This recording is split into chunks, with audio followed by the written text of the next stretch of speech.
अब हम देखेंगे सवाल नंबर 6। सवाल नंबर 6 क्या है आपके पास? पहले अपने चित्र बना लेते हैं।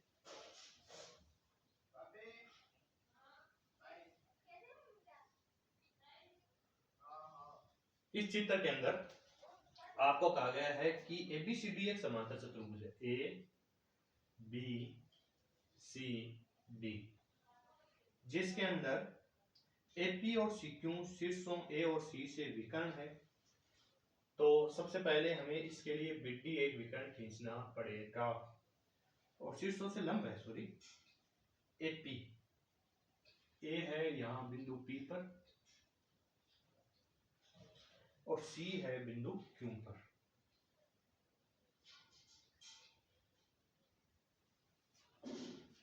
आपको साबित करना है कि एक तो दो त्रिभुज APB सर्वांगसम है CQD के।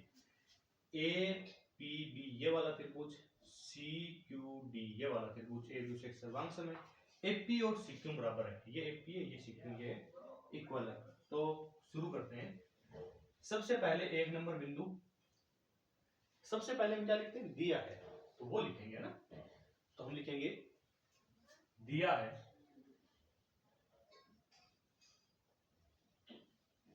Point number 1। ABCD एक समांतर चतुर्भुज है। ABCD एक समांतर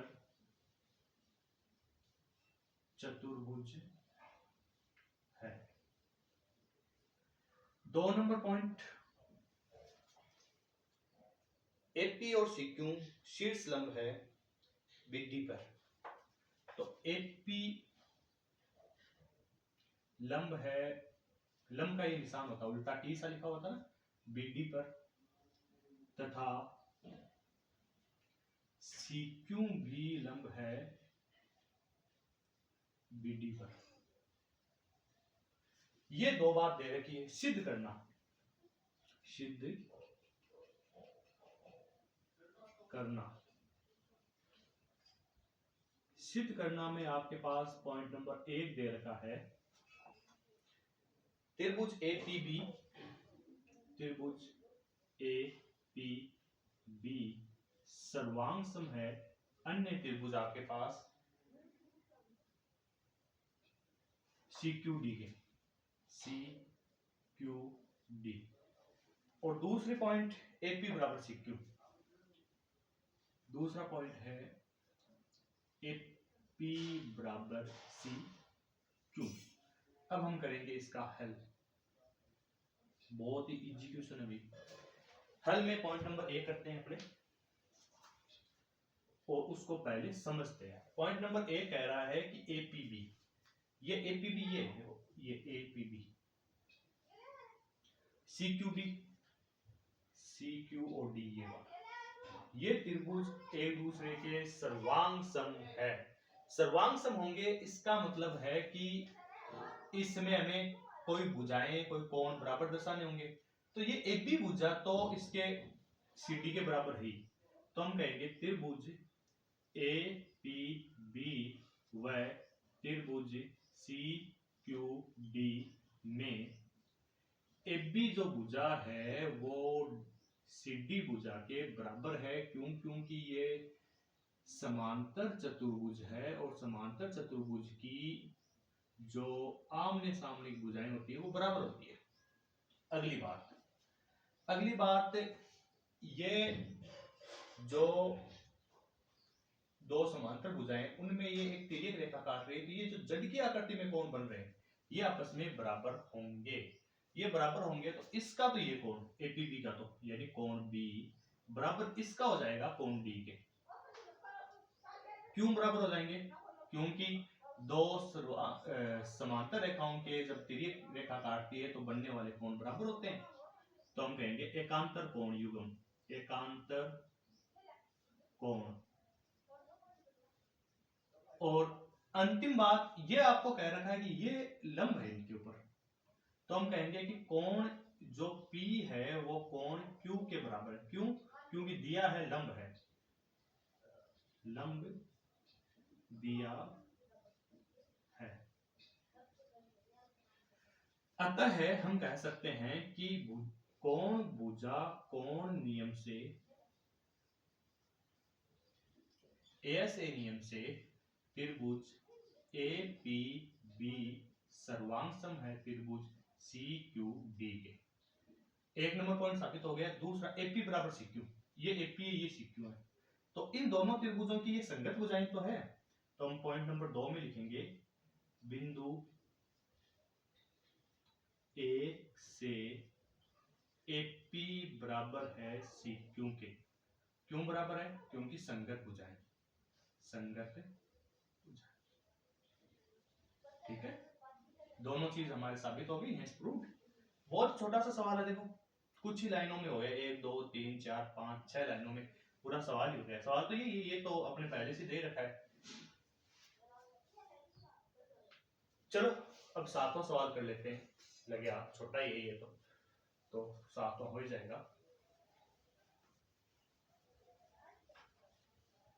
ओ मैंने स्क्रीनशॉट का आपको टाइम नहीं दिया ना, सॉरी भाई, अगली बार ध्यान रखेंगे। 7वां सवाल है आपके पास,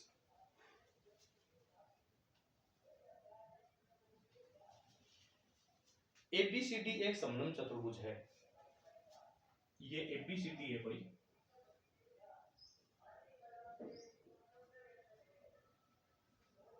जो कि एक समलंब चतुर्भुज है। इसका नाम लिख देते हैं पूरा ना, ए बी सी डी। इस समलंब चतुर्भुज में आपको एबी समांतर है डीसी के। समलंब चतुर्भुज वो चतुर्भुज होते हैं जिनमें कम से कम 2 भुजाएं एक दूसरे के समांतर हो। ठीक है, तो ये एबी जो भुजा है वो सीडी के समांतर है। एडी बराबर है बीसी के। एडी मतलब ये विकर्ण जो है, यहां अगर अपने खींचे तो ये बराबर है इसके बीसी के, जो कि हमने अभी तक किया नहीं है। हमें साबित कुछ चीजें करनी है, जिनमें सबसे पहले हम लिख देते हैं दिया है।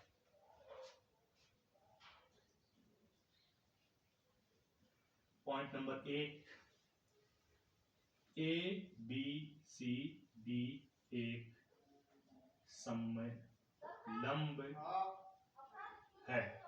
अब समलंब के बाद में आप समलंब चतुर्भुज लिखें तो लिख दें, नहीं केवल समलंब लिख देते हैं ना तो भी ये सही हो जाता है। फिर आपको कह रखा है कि पॉइंट नंबर 2, AB समांतर है DC के, और पॉइंट नंबर 3,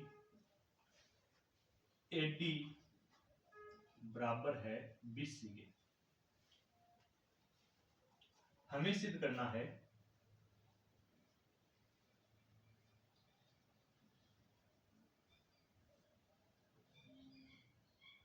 पहला बिंदु सिद्ध करना आपको कि कोण A और कोण B बराबर है। दूसरा बिंदु सिद्ध करना है कोण C और D आपस में बराबर है। पॉइंट नंबर 3 सिद्ध करना आपको त्रिभुज ABC, यानी ये वाला त्रिभुज ABC ये सर्वांग सम है त्रिभुज BAD के। और पॉइंट नंबर 4 आपको साबित करना है विकर्ण SC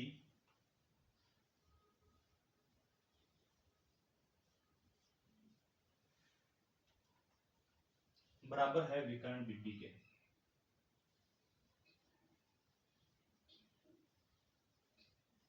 सिंपल सवाल है, कोई ऐसा कुछ नहीं है। नीचे इन्होंने संकेत भी दे रखा है कि AB को बढ़ाइए और C को DA के समांतर रेखा खींचिए, यानी AB को हमें आगे बढ़ाना है इसको।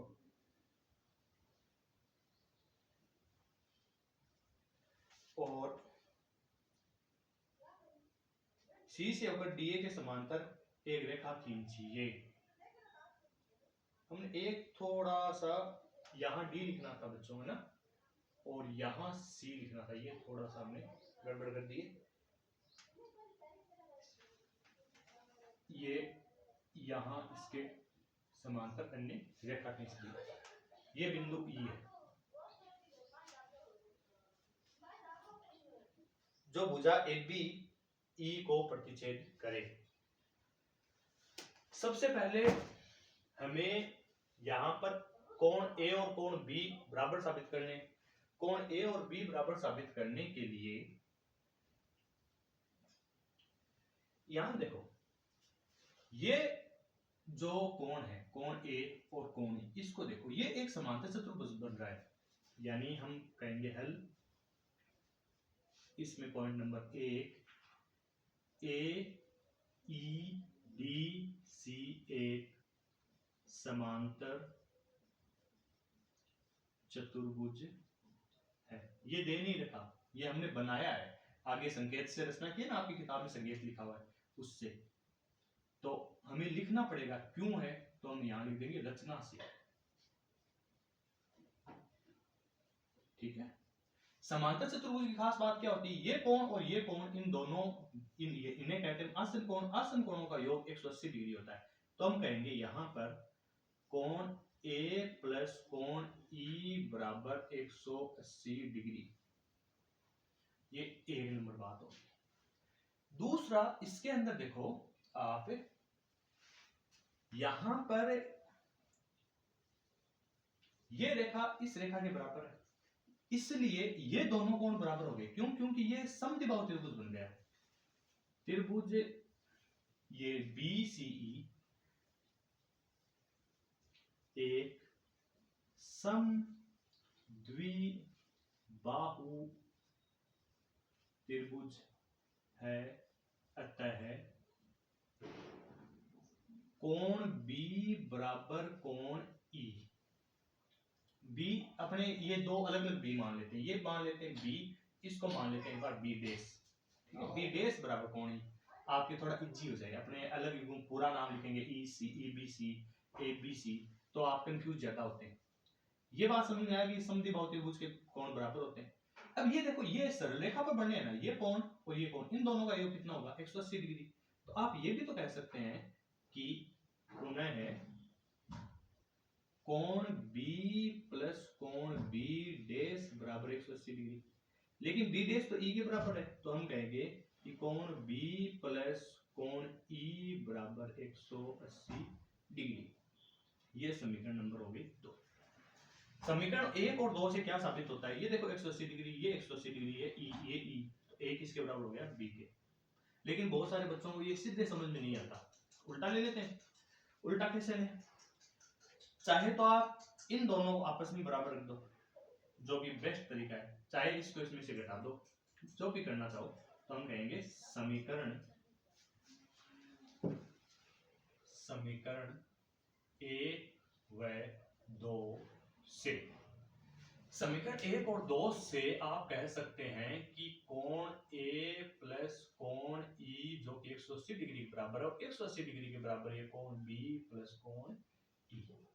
देखो कोण E यहां भी है, यहां भी है, दोनों तरफ है, इसलिए इधर से इधर भेज दो तो भी घट जाएगा, इधर से इधर भेजने पे भी घट जाएगा, मतलब 0 हो जाएगा। या हम कह सकते हैं कि कोण A बराबर है कोण B के। जब दोनों कोण बराबर है, यही बात हमें साबित करनी थी। 1 नंबर पॉइंट साबित हो चुका है। 2 नंबर पॉइंट हमें बताना है कि कोण C और D आपस में बराबर है। ये बहुत ही सरल पॉइंट है। सर कैसे सरल है? देखो पॉइंट नंबर 2, यहां पर ये एक समांतर रेखा है, ये भी समांतर रेखा है, इनके बीच में यूं जब लाइनें कटती है तो ये जो आसन कोण बनते हैं ना, इनका योग 180 होता है। इनका भी कितना होगा? 180। तो हम कहेंगे AB समांतर रेखा है CD के, अतः कोण A प्लस कोण D बराबर 180 डिग्री। समीकरण 3 तथा कोण B प्लस कोण C बराबर भी 180 डिग्री। ये समीकरण नंबर हो गया आपके पास 4। इनको आपस में बराबर रख देते हैं।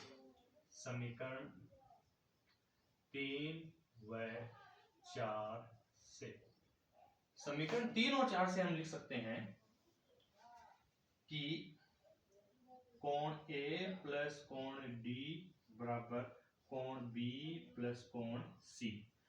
अच्छा, हम जानते हैं कि A और B तो पहले से बराबर है, ये रहा, पॉइंट नंबर आपके 1 से, तो हम कहेंगे ए और बी दोनों आपस में बराबर, तो मैं दोनों में एक को लिख दूं, कोण ए प्लस कोण डी बराबर कोण ए प्लस कोण सी। ए दोनों तरफ है, तो इधर से इधर लाओ या उधर ले जाओ, घट जाएंगे तो डी और सी बराबर बच गए, तो हम कहेंगे कोण डी बराबर कोण सी। ये रहा अपना वो बिंदु जो साबित करना था, डी बराबर सी या सी बराबर डी। ये पॉइंट नंबर 2 भी साबित हो गया। अब है पॉइंट नंबर 3, एबीसी त्रिभुज बीएडी के सर्वांग सम। एबीसी त्रिभुज कौन सा है? ये ए बी सी, ये वाला त्रिभुज ए बी सी। दूसरा है बीएडी, बीएडी ये वाला त्रिभुज, ये इधर वाला, ये दोनों एक दूसरे के क्या है? सर्वांग सम है। अभी साबित करते हैं। इन दोनों त्रिभुजों में देखो एक भी तो दोनों में एक ही है, तो हम कहेंगे त्रिभुज ए बी सी व त्रिभुज बी ए डी में ए बी बराबर हो जाएगा ए बी के, क्यों? क्योंकि ये उभयनिष्ठ है। फिर हम कहेंगे अच्छा कोण ए हमने कोण बी के पहले से बराबर साबित कर रखा है, तो हम कहेंगे कि कोण ए बराबर कोण बी, क्यों? कौन से बिंदु में किया था साबित हमने? ये हमने किया था 1 नंबर बिंदु से, बिंदु 1। और अब अपने पास बच गया ये, हमें ये भी दे रखा है, देखो ए बी बराबर है आपके ये रहा, ए डी बराबर है बीसी के, ए डी बराबर है बीसी के। ये कैसे आया? हम कहेंगे दिया है। चलो भाई इतनी सारी बातें हो गई, तो इसका मतलब दो भुजाएं एक कोण बराबर हो गया, तो हम कहेंगे एस ए एस नियम से। इस नियम से क्या होता है? हम कहेंगे कि त्रिभुज ए बी सी सर्वांग सम है त्रिभुज बी ए डी। ठीक है, पॉइंट नंबर 3 हो गया। पॉइंट नंबर 4, हमें दिखाना है विकर्ण एस सी बराबर है विकर्ण बीडी के। ये एस सी है भाई और ये बीडी है, ये तो अपने आप ही बराबर हो गया। क्यों बराबर हो गया? क्योंकि हम कहेंगे एस सी बराबर बीडी, ये इन दोनों त्रिभुजों की संगत भुजाएं हैं, तो हम कहेंगे बिंदु 3 से संगत भुजाएं। बस सिंपल, ये आपका पूरा क्वेश्चन हो गया। एक बार आराम से आप देख लें, समझ लें, दोबारा देख लें। अगर नहीं समझ में आता है, कोई और दिक्कत हो तो आप कमेंट वगैरह कर दें। ठीक है, मैंने एकदम सिंप्लीफाइड कर दिया इसे, आराम से करें, अच्छे से पढ़ाई करें।